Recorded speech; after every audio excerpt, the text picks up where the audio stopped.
Espionnage, mensonge, dissimulation de preuves et même corruption de policiers. C'est une affaire d'une ampleur jamais vue en France, avec sur le banc des accusés le géant du meuble Ikea et 10 de ses plus hauts cadres français. Un directeur financier, le responsable de la gestion des risques, mais surtout l'ancien PDG de la filiale hexagonale et son successeur. Ils sont accusés d'avoir mis en place un véritable système d'espionnage organisé, écrit le juge d'instruction. Des salariés d'abord, des centaines, peut-être plus, des milliers, employés ou candidats, ont vu leur passé épluché, leur nom passé au tamis des fichiers de police.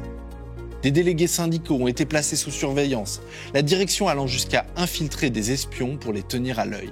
Et même de simples clients mécontents ont eu leur compte bancaire ausculté par le fabricant de meubles suédois. Tout ça est parfaitement illégal, ces dirigeants le savent, et pourtant le système va durer près d'une décennie. Pour obtenir de telles informations, Ikea fait appel à des sociétés de sécurité privées ou des cabinets de conseil, des officines aux méthodes troubles qui font commerce d'informations illégales et qui ont pourtant pignon sur rue. Mais surtout, ils graissent la patte à des policiers peu scrupuleux. À la veille d'un procès qui s'annonce mouvementé grâce aux témoignages d'acteurs de ce dossier, mais aussi à partir de documents pour certains inédits, je vous emmène dans les arrière-cuisines peu reluisantes de l'empire du meuble en kit.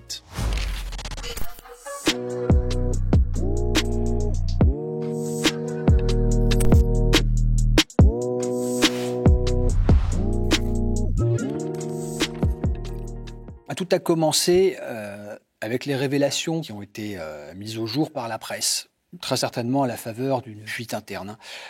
Immédiatement après la parution de ces articles de presse, une plainte, je crois que c'est même la première plainte qui a été déposée, et l'a été par celui par qui le scandale est arrivé, à savoir Monsieur Redouani, qui est une des parties civiles que j'ai l'honneur de défendre dans ce dossier.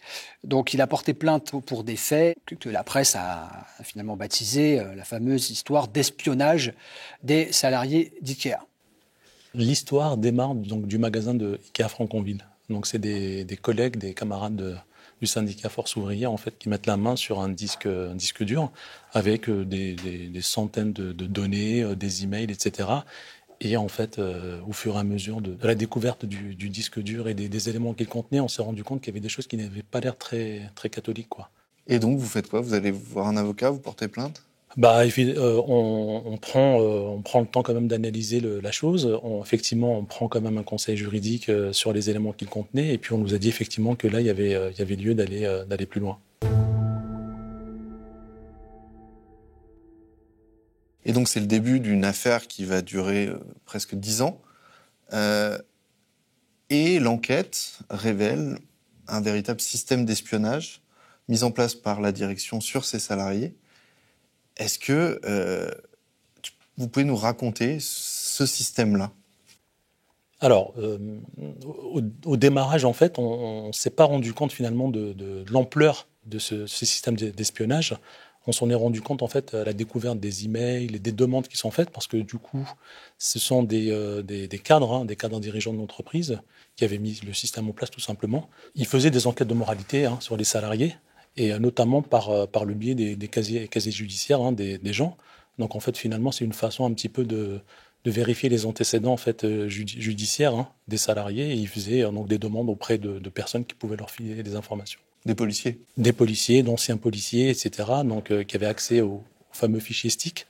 Et donc, du coup, en fait, ce sont des prestations payantes, évidemment. À l'époque, en tout cas, c'est ce qui nous avait été dit. C'était aux alentours d'une centaine d'euros par fiche délivrée à Ikea. Donc, ça s'est généralisé au fur et à mesure.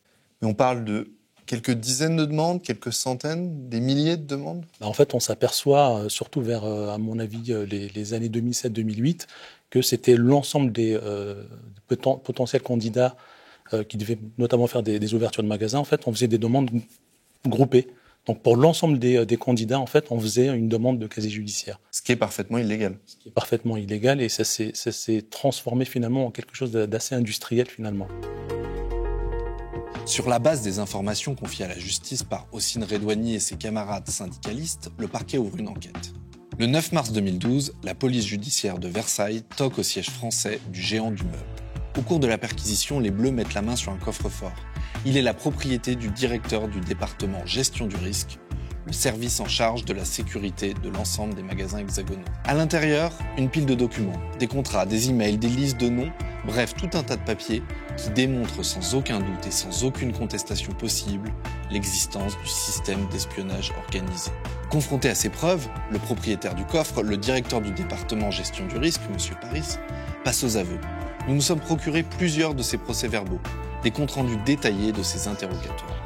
Il est la tête pensante de ce système d'espionnage, celui qui l'a mis en place. Ainsi, à chaque fois qu'IKEA ouvre un nouveau magasin, il demande au directeur de lui transmettre la liste des personnes qu'il souhaite embaucher. Des centaines de noms, c'est certain, peut-être des milliers, car il faut du monde pour faire tourner de tels établissements. Cette liste était nominative, dit M. Paris. Elle comprenait l'identité complète du candidat à l'embauche, avec ses noms, prénoms, sa date de naissance, lieu de naissance, son domicile, ainsi que le poste qu'il occupait ou qu'il souhaite occuper.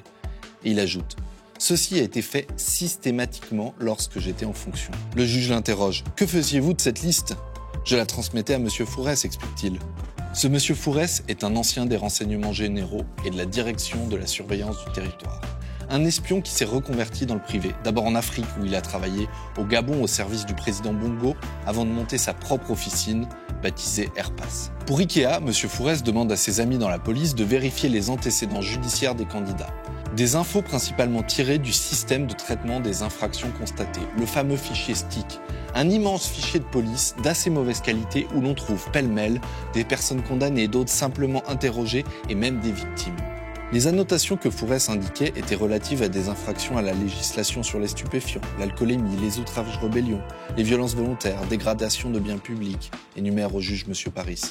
Lorsqu'il y avait une personne qui comportait plusieurs annotations péjoratives, j'en parlais avec le directeur du magasin.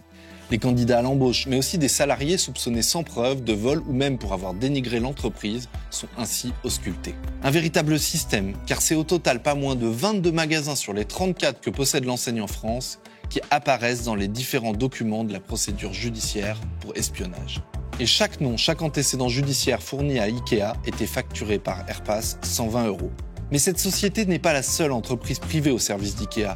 Synergie Globale, Sûreté Internationale, Agence Analyse Aquitaine, Géos, c'est un essaim de boîtes de sécurité ou d'intelligence économique qui nourrissent l'appétit insatiable d'IKEA en matière de renseignement. Tout ça a un coût bien sûr, élevé, très élevé, faramineux même. Chaque année, la filiale française du fabricant de meubles dépensait autour de 600 000 € pour s'offrir les services de ces différents cabinets. Pour un résultat plutôt aléatoire. Hossein Redouani en a été le témoin, ou plutôt la victime. Alors évidemment, c'est à la découverte finalement du poteau rose que je me suis aperçu que mon nom en fait figurait sur les fameuses demandes. Donc un mail, finalement un simple mail qui avait été adressé à une officine privée qui arrivait à obtenir ces fameux casiers judiciaires, pardon. Alors mon histoire est un petit peu quand même ubuesque avec le recul, parce que du coup quand mon nom est arrivé chez le prestataire en question, il avait mon nom et mon prénom, mais n'avait pas ma date de naissance. Et du coup, j'étais l'homonyme d'un braqueur de banque. Et donc, IKEA a cru, et vous a soupçonné d'être un braqueur Exactement. Alors du coup, à l'époque, le responsable de mon service à l'époque est venu me voir affolé, etc., qui me disait qu'il ne comprenait pas que j'ai pas pu dire à l'entreprise que j'avais un casier judiciaire avant de postuler chez IKEA. J'avais 19 ans et j'étais vraiment, j'étais estomaqué de la réaction de mon responsable à l'époque. Et en plus de ça, j'ai fourni moi-même, j'ai fait une demande de mon propre casier judiciaire qui avait montré à la direction que j'avais pas d'antécédent judiciaire en fait. Donc en fait, parce qu'ils avaient cette pratique illégale, pour éviter de subir une discrimination en plus infondée, vous êtes obligé de fournir votre propre casier judiciaire. Après, la démarche me concernant à ce moment-là était plutôt naturelle parce que j'étais tellement étonné par l'annonce du responsable en question. Je me suis dit, je vais faire une demande. Mais pendant cette période-là, en fait, même mes collègues à l'époque se moquaient de moi parce qu'ils m'appelaient le braqueur de banque, en fait. Voilà. Pour la petite histoire, au moment où les faits avaient été commis par cet homonyme, c'était en 1992, j'avais 10 ans. Et eux, voilà. Ils n'ont pas tiqué là-dessus. Du tout. Un responsable de sécurité du magasin de l'époque, qui était un ancien gendarme en plus, n'a pas trouvé utile de donner toutes les informations qui sont quand même importantes, notamment la date de naissance. Au-delà du quiproquo malheureux dont Hossein Redouani a été victime, ce système d'espionnage est avant tout un système de discrimination. Pour avoir été interpellé en état d'ivresse ou entendu sans même avoir été condamné dans une procédure de stupéfiants, un candidat pouvait se voir refuser un job en caisse ou en rayon chez Ikea. Un système de discrimination dont les victimes n'ont jamais connu l'existence. Une simple lettre ou un mail de refus signifiant qu'ils n'ont pas été retenus a été envoyé à ces candidats malheureux, mais sans jamais leur dire pourquoi. Au fur et à mesure où on découvrait les informations et les éléments, on s'est rendu compte que sur le magasin notamment de Franconville, on a eu une infiltration. Donc ils ont embauché sous couvert de deux salariés normaux, hein, quelqu'un qui travaille, je crois, en ressources humaines et quelqu'un d'autre qui travaillait en caisse. Mais en fait, c'était deux personnes qui travaillaient pour une agence qui avait été embauchée par Ikea pour surveiller les syndicalistes. Et concrètement, ils faisaient quoi? C'est des gens que les salariés croisaient à la machine à café? C'est des gens que vous croisiez à la machine à café. C'était des gens qui venaient vous poser des questions d'ordre syndical, hein, vous demander des conseils. Voilà, donc ils se rapprochaient évidemment le plus possible des représentants syndicaux. C'était tout simplement pour les surveiller de près, en fait. Et ils cherchaient quoi? La question demeure entière, en fait. C'est peut-être le volet le plus ubuesque de cette affaire. En 2010, Ikea prend en grippe un syndicaliste remuant, le délégué force ouvrière Adel Amara. En poste à Franconville, il est l'un des principaux leaders d'un mouvement de grève d'ampleur dans l'enseigne qui oblige certains magasins à rester fermés. Touché au portefeuille, Ikea sort les crocs et missionne une fois encore une officine privée pour gérer ce que l'enseigne qualifie de crise, mais aussi se renseigner sur le chef des frondeurs. Courant 2011, l'entreprise en question, CSG pour Groupe Synergie Globale, rédige un joli bilan de ses actions, une sorte de PowerPoint. Sur ce document que nous avons là, sont rangées dans des colonnes plus et moins les différentes actions menées au cours de l'année écoulée, et même celles illégales. Ainsi, dans la colonne des plus, l'entreprise se vante de sa capacité à blanchir des données de police, comprend-on. Mais surtout, CSG raconte l'infiltration de 2 consultants terrain, puisque c'est l'expression employée, au sein du magasin Ikea de Franconville pour espionner un sujet principal, Adel Amara, et 5 sujets secondaires, lit-on, d'autres salariés du magasin. On peut lire un résumé succinct de l'opération. La première consultante intègre le magasin de Franconville le 26 juillet 2010 pour 3 mois, hôtesse de caisse. Son contrat est reconduit 3 mois jusqu'en janvier 2011. Entre rapidement en contact avec les sujets sensibles du magasin. La deuxième consultante, profil APR, APR ça veut dire agent de protection rapproché, mission d'étude du climat social, affectée au service RH pour être proche des directrices et en avant-poste lors des réunions sensibles. Ces 2 espions de supermarché ont donc pour mission de se rapprocher d'Adel Amara. Dans son bilan, CSG, le cabinet qui les emploie, va même jusqu'à regretter, dans la colonne des moins donc, le poste à la caisse et son travail statique, avec peu de temps de pause et des pauses surveillées, ce qui complique la mission. À l'issue de cette opération de pied nickelé, en plus du PowerPoint, CSG rédige un rapport de 55 pages sur le syndicaliste Adel Amara et son environnement au sein du magasin de Franconville. Le document, déjà cité par France Info, est délirant. On lui attribue des problèmes psychologiques, des addictions diverses et variées. L'observation de son comportement laisse penser qu'il utilise préférentiellement de la cocaïne. D'autres pensent qu'il est alcoolique. Une personne interviewée est même certaine qu'Adel Amara sentait l'alcool à 2 reprises au moins.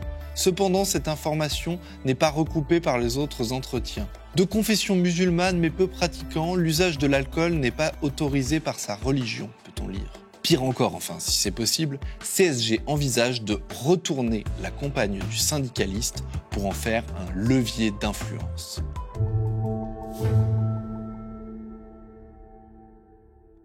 On sent chez Ikea quand même une espèce d'obsession pour les syndicalistes et une surveillance accrue envers les syndicalistes. Vous êtes délégué syndical depuis combien de temps maintenant? 11 ans. En 11 ans, vous en avez... Comment ça s'est passé, les relations avec Ikea? C'est un dialogue social apaisé? Alors, tout dépend de ce que vous appelez dialogue social, hein. Parce qu'en l'occurrence, d'apparence, ils vont effectivement essayer de montrer qu'ils sont dans l'échange, dans la discussion, mais en réalité, il n'y a pas de dialogue social, en fait. Il n'y a aucun dialogue social. C'est que les apparences.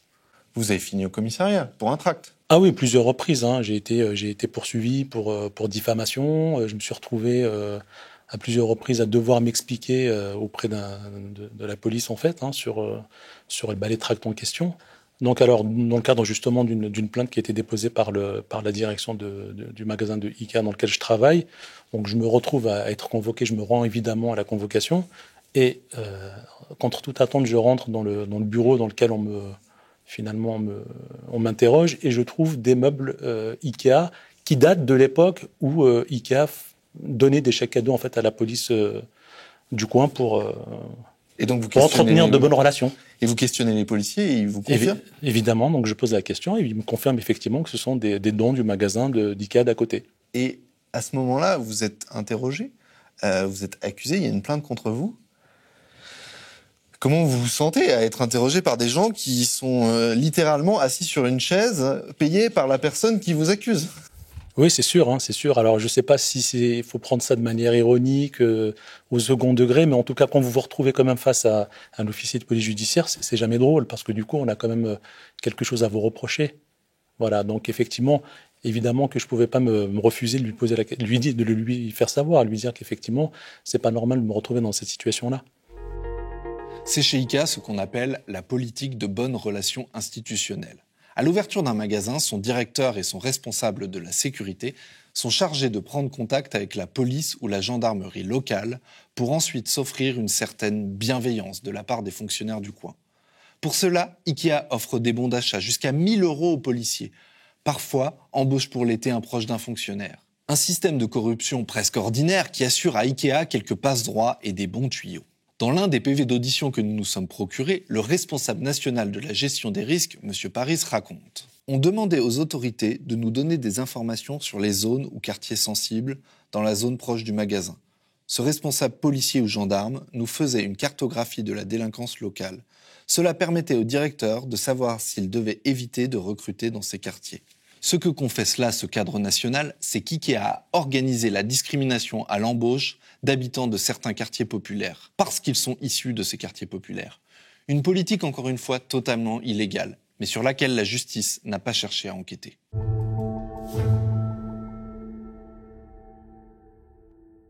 On a beaucoup parlé des salariés, parce qu'à mon avis c'est le cœur de ce dossier, mais il y a aussi des clients qui ont été surveillés, espionnés. Vous pouvez nous raconter un peu une ou deux histoires Toujours dans les publications qu'il y a eu dans la presse, des cas de clients qui étaient en litige avec la société Ikea, qui ont fait des réclamations, et parce qu'ils ont eu le tort de faire des réclamations, eh bien, Ikea s'est mis à faire des recherches sur leur vie privée, leur patrimoine, leur compte bancaire. Quelque chose d'extrêmement surprenant. Et moi, j'ai jamais eu affaire et vu des dossiers comme celui-là où effectivement on était amené à espionner également les clients. Pour un canapé. Un canapé, un lit, une armoire, déployer des moyens très disproportionnés finalement par rapport à la nature et l'enjeu du litige. En fait, là, je vous en parle quasi plus de 10 ans après la découverte des faits. C'est assez invraisemblable, en fait, parce que du coup, quand on vend des meubles, on ne travaille pas pour une agence d'État ou on ne travaille pas pour la NASA, on vend des meubles. Et donc, les gens, il suffit qu'ils aient fait une demande d'un geste commercial un peu trop élevé parce qu'ils ont subi un retard dans la livraison ou parce qu'ils ont eu 3 livraisons pour avoir un meuble en bon état. Ils se retrouvent en fait à être surveillés par le même biais, quoi, en fait. C'est assez incroyable. La procédure judiciaire a été déclenchée au printemps 2012, après les révélations du Canard enchaîné et de Mediapart, nourries par les informations des syndicalistes Adel Amara et Hossein Redouani. C'est le début d'une enquête qui va durer 8 ans. Comment, quand l'affaire éclate, notamment grâce à vous, quand la police déclenche des perquisitions, comment réagit Ikea ? Est-ce que Ikea dit « Ok, il y a eu des dérives internes, on va tout faire » et met à disposition les différents éléments, ou alors vous avez le sentiment qu'ils ont essayé de cacher des informations ? Non, je pense que la réaction a été une réaction d'autodéfense en quelque sorte, c'est-à-dire que du coup on a fait sauter quelques fusibles. Parce qu'à un moment donné, il n'y a rien de plus important pour une entreprise finalement que son image de marque. Là, en l'occurrence, pour éviter toute discussion, on a licencié tout de suite les personnes qu'on pouvait finalement rattacher à cette situation et à ces pratiques illégales. C'est une façon finalement pour l'entreprise de dire médiatiquement en fait à ses clients et puis à tous ceux qui connaissent l'entreprise Ikea que ce ne sont pas des pratiques qui sont autorisées dans l'entreprise et que ça a été finalement le comportement ou, on va dire, la décision de quelques personnes, en fait. Et est-ce qu'ils ont fourni de bon gré tous les éléments à la police pour enquêter? Non, je pense que au moment justement où la police finalement s'est saisie parce qu'il y a eu une ouverture donc d'une enquête judiciaire, il y a eu des perquisitions, comme vous le dites, qui ont été un petit peu menées un peu partout, au siège social, dans le magasin de Franconville, qui est à l'origine justement de ces informations-là. Il y a eu l'ordre qui a été donné de détruire des disques durs entiers, à la perceuse. Parce que l'idée, moins il y a de preuves, moins in fine, quand le procès aurait lieu, il y aurait moins de choses à reprocher à l'entreprise.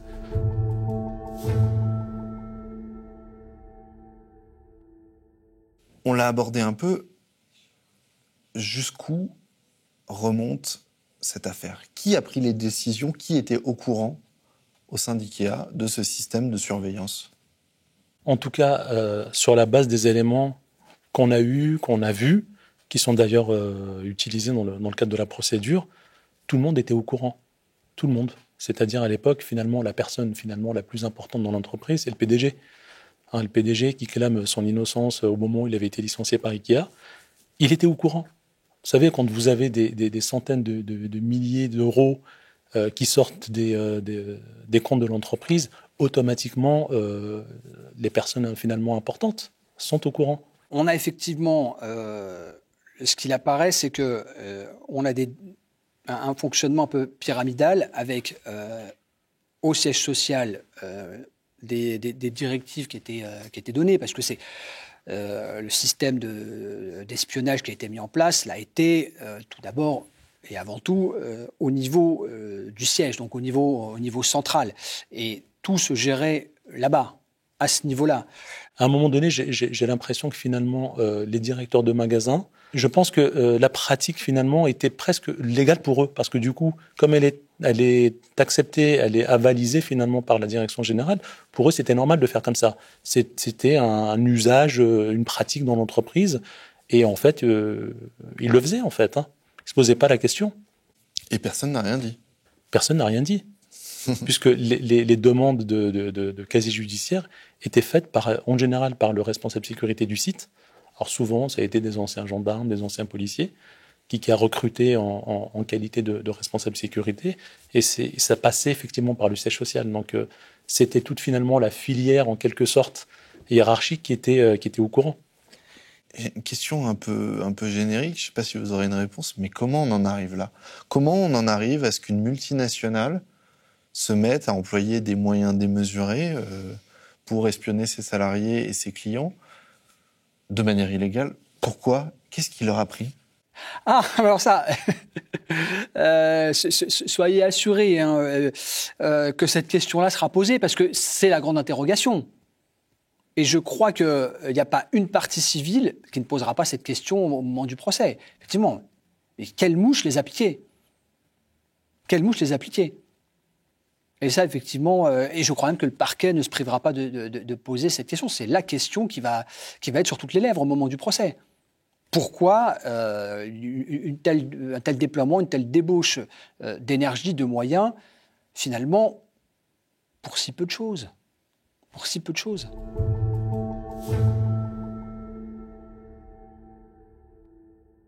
C'est à la fois un procès historique pour des faits d'une ampleur historique. À ma connaissance, c'est jamais arrivé que la justice soit menée à traiter un système d'espionnage de ses propres employés d'une telle ampleur. Et en même temps, ce procès ne couvrira que un quart, 3 ans. Parce qu'en gros, faut bien comprendre que la justice, elle est amenée à traiter ce pourquoi elle est saisie. Elle est saisie, et elle n'est saisie que pour 3 ans de surveillance, alors que dans ses propres dossiers, dans les propres éléments qu'elle a recueillis, on se rend compte que cette surveillance a duré au moins 10 ans. Oui, alors avant même la tenue du procès là, qui va avoir lieu en mois de mars, c'est déjà en fait presque une déception, en fait une première déception en soi, parce que du coup, seule cette petite partie-là, finalement, cette périodicité-là sera jugée, sachant qu'effectivement les faits qui sont reprochés à IKEA aujourd'hui, en fait, datent de 2003, à minima. Donc du coup, effectivement, il y a un certain nombre de salariés, donc de l'entreprise, des cadres de l'entreprise, dont certains sont toujours en poste, vont continuer finalement à travailler chez IKEA sans être inquiétés, quoi. Il en est de même certainement, alors je ne vais pas m'avancer plus que ça, mais il en est de même, à mon avis, pour des agents de police, pour des personnes en dehors de l'entreprise qui ont participé à ces pratiques-là, qui ne seront évidemment pas inquiétées, quoi. Le procès qui s'ouvre ce lundi 22 mars au tribunal judiciaire de Paris porte uniquement sur des faits qui se sont déroulés entre 2009 et 2012. 3 ans donc, alors que le système d'espionnage s'étend sur 10 ans. Pourquoi exclure les éléments antérieurs, pourtant largement documentés par la procédure ? Mystère et boule de gomme. Personne n'a été en mesure de nous l'expliquer. Autre zone d'ombre, le faible nombre de policiers mis en cause au regard des faits reprochés. Pour bien comprendre, il faut se replonger dans certains détails de la procédure. Rappelez-vous, comme l'expliquait face au juge d'instruction le directeur de la sécurité, M. Paris, à l'occasion de chaque ouverture de magasin, IKEA passait l'ensemble des nouveaux salariés au crible des fichiers de police. Il établit même une liste précise des magasins concernés au cours d'un interrogatoire retranscrit ici. Avignon, Reims, Tours, Rennes, Rouen, Brest, Grenoble, Hénin-Beaumont et Paris-Sud. Avec à chaque fois des dizaines et même plus souvent des centaines de noms passés au crible des fichiers de police. Pourtant, sur le banc des accusés, on ne trouve que 5 policiers ou anciens policiers mis en cause, chacun pour quelques recherches. Il y a donc un trou dans la raquette. J'ai appelé le SICOP, le service d'information et de communication de la police nationale, pour savoir si à côté de cette procédure judiciaire, l'enquête administrative avait permis d'identifier d'autres policiers. Non, les 3 noms qui ressortent sont parmi les mis en examen. 2 fonctionnaires ont été sanctionnés, un 3e à la retraite s'est vu retirer son honorariat. Une dégradation symbolique. Le compte n'y est donc pas. Personne ne semble avoir réellement cherché comment M. Fourès, l'ancien des renseignements généraux qui dirige la société Airpass, a pu passer au crible des fichiers de police des centaines de noms. C'est d'autant plus troublant que l'info n'est pas très compliquée à obtenir. Je me suis renseigné auprès de policiers. Pour consulter le fichier STIC, ou plutôt son successeur, le TAG, il faut aujourd'hui entrer une carte magnétique et un code personnel. Avant ça, pas de carte, mais un identifiant et un code. Le logiciel est conçu pour garder une trace de chaque requête. La seule raison pour laquelle on n'a pas trouvé l'identité des autres policiers mouillés, c'est qu'on n'a pas cherché. Hors caméra, plusieurs policiers partagent cette analyse. Vous attendez quoi de ce procès ? Que la justice soit faite, déjà d'une part, que IKEA reconnaissent, parce qu'aujourd'hui, on va se retrouver dans un procès, donc il faut qu'à un moment donné, l'entreprise prenne ses responsabilités. Parce que dire effectivement que c'est finalement des pratiques isolées, que ce sont des personnes physiques particulières qui ont décidé de ne pas respecter la loi, c'est trop facile. C'est qu'à un moment donné, l'entreprise, elle doit un petit peu accepter le fait qu'elle a commis des faits illégaux, quoi. Vous avez été un de ceux qui a lancé l'alerte sur ce dossier. Vous vous battez dans cette entreprise depuis plus de 10 ans pour faire exister ce dossier, mais aussi pour les droits des salariés. Est-ce que vous avez peur qu'avec cette prise de parole aujourd'hui, avec ce procès qui se réouvre, il y ait des nouvelles pressions qui soient mises sur vous ? Peur, je dirais non. Par contre, lorsque vous prenez des responsabilités syndicales, lorsque vous dénoncez des choses qui vous paraissent pas normales, vous mettez en fait un point à votre carrière, en fait, à votre évolution professionnelle en tout cas.